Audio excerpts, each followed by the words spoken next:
ഈ കഴിഞ്ഞ ദിവസത്തെ കാർക്ക് നേരെയുള്ള ആക്രമണത്തിന്റെ ജാമ്യാപേക്ഷ കോടതിയിലേക്ക് എത്തുകയും അതിനുശേഷം കോടതി പറഞ്ഞത് നിങ്ങൾ ശ്രദ്ധിച്ചു കാണുമല്ലോ. ഇത് ഒരു രാജ്യത്തിനെതിരായുള്ള കുറ്റകൃത്യമാണ്, സാധാരണ പോലത്തെ കുറ്റകൃത്യമല്ല എന്നുള്ള പോലെയാണ് ഇവിടെ സംസാരിച്ചത്. കാർ നശിപ്പിച്ചതിന് പൊതുമുതൽ നശിപ്പിച്ചതായിട്ടും ഇഡിക്കെതിരെയുള്ള ആക്രമണം, വധശ്രമം ഉൾപ്പെടെയുള്ള വകുപ്പുകളുമാണ് ചേർത്തിരിക്കുന്നത്. ഇതിലേക്ക് ഇറങ്ങിത്തിരിക്കുന്ന വിദ്യാർത്ഥി നേതാക്കളോടും ചെറുപ്പക്കാരോടും മാത്രമാണ് എനിക്ക് പറയാനുള്ളത്. നിങ്ങളുടെ മുൻ സർക്കാരുകളുടെ കാലത്ത് നടത്തിയ വിദ്യാർത്ഥി പ്രക്ഷോഭങ്ങളിൽ ഭാഗവക്കായിട്ടുള്ള പോലെ ഒരുപക്ഷെ ഇതിൽ നിന്ന് ഊരിപ്പോരാൻ പറ്റിക്കൊള്ളണമെന്നില്ല. കാരണം ഇത് അന്വേഷിക്കുന്നത് വേറെ ഏജൻസിയാണ്. കോംപ്രമൈസ് ആകാൻ സാധ്യത കുറവുള്ള ഒരു രാഷ്ട്രീയ പാർട്ടിയുമായിട്ടാണ് നിങ്ങളുടെ പ്രശ്നങ്ങൾ ഉണ്ടാകാൻ സാധ്യതയുള്ളത്. അതുകൊണ്ട് തന്നെ നിങ്ങളുടെ ജോലി, മറ്റു കാര്യങ്ങൾ വരുമ്പോഴും, നിങ്ങൾക്ക് ഒരു വിദേശ യാത്രയ്ക്കോ വിദേശത്തൊരു ജോലിക്ക് ശ്രമിക്കേണ്ടി വരുമ്പോഴോ ഈ കേസുകൾ എല്ലാം വളരെ ബുദ്ധിമുട്ടുണ്ടാക്കാൻ സാധ്യതയുണ്ട്. പണ്ടത്തെ പോലെ അല്ല ഇപ്പോൾ. വിഷ്വൽ മീഡിയ മാത്രമല്ല, ഓരോ ആൾക്കാരും മൊബൈൽ ക്യാമറയിൽ എടുക്കുന്നതിനാലും CCTV ദൃശ്യങ്ങളിൽ നിന്നും കേസ് പെട്ടെന്ന് തന്നെ വ്യക്തമാവുകയും പെട്ടെന്ന് തന്നെ ശിക്ഷ ലഭിക്കാൻ സാധിപ്പിക്കുകയും ചെയ്യും. അതുകൊണ്ട് തന്നെ നിങ്ങൾ ഇത്തരം ഒരു ശിക്ഷാ നടപടി നേരിട്ടാൽ നിങ്ങളുടെ ഭാവിയിലേക്കുള്ള പ്രൊഫഷൻ, പുറത്തേക്ക് പോകാനുള്ള കരിയർ എന്നിവയ്ക്ക് എല്ലാം വലിയ പ്രശ്നങ്ങൾ ഉണ്ടാവാൻ ഇടയുണ്ട്. മുന്നേ കമ്മ്യൂണിസ്റ്റുകാർ നേതാക്കൾക്കോ അവരുടെ മക്കൾക്കെതിരെയോ കേസ് വരുമ്പോൾ എങ്ങനെയാണ് സമീപിച്ചിരുന്നത് എന്നൊന്ന് കാണുക. VS അച്യുതാനന്ദന്റെ മകനെതിരെ കേസ് വന്നപ്പോൾ അദ്ദേഹം തന്നെ ആവശ്യപ്പെടുകയായിരുന്നു CBI അന്വേഷിക്കണം, എന്തെങ്കിലും കുറ്റങ്ങൾ ഉണ്ടെങ്കിൽ അരുൺകുമാറിനെ അതിന് തക്കതായ ശിക്ഷ വാങ്ങിക്കൊടുക്കണമെന്നത്. കോടിയേരി ബാലകൃഷ്ണന്റെ മകനായ ബിനീഷ് കോടിയേരിക്കെതിരെ ED തന്നെ അന്വേഷണം നടത്തിയപ്പോൾ കോടിയേരി സഖാവ് ആ സ്ഥാനത്തുനിന്ന് മാറിക്കൊണ്ട് വിജയരാഘവൻ സഖാവിനെ അവിടെ തൽക്കാലത്തേക്ക് പ്രതിഷ്ഠിക്കുകയുണ്ടായി.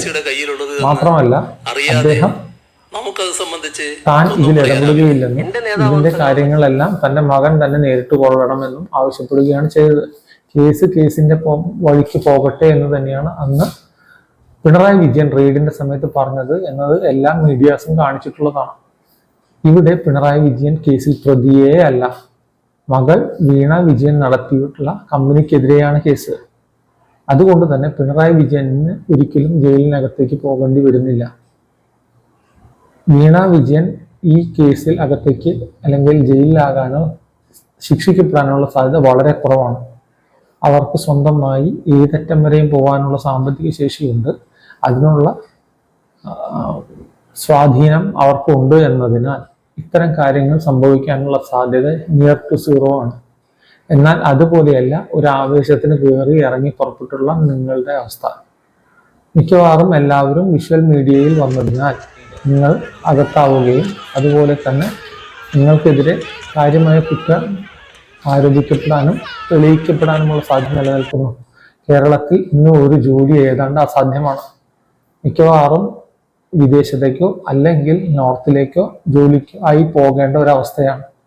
അങ്ങനെ വരുന്ന പക്ഷം ഇത്തരം കേസുകൾ നിങ്ങൾക്ക് ആ ജോലിയിൽ പ്രവേശിക്കുന്നതിനും തുടർന്ന് ജോലി ചെയ്യുന്നതിനും തടസ്സമാവാനുള്ള സാധ്യതയുണ്ട്.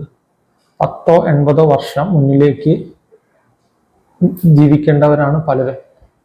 അങ്ങനെ വരുമ്പോൾ ഒരു കരിയർ കെട്ടിപ്പടുക്കുന്നതിൽ നിങ്ങളെ ഇത് വല്ലാത്ത ബുദ്ധിമുട്ടുകൾ ഉണ്ടാക്കാൻ സാധ്യതയുണ്ട്.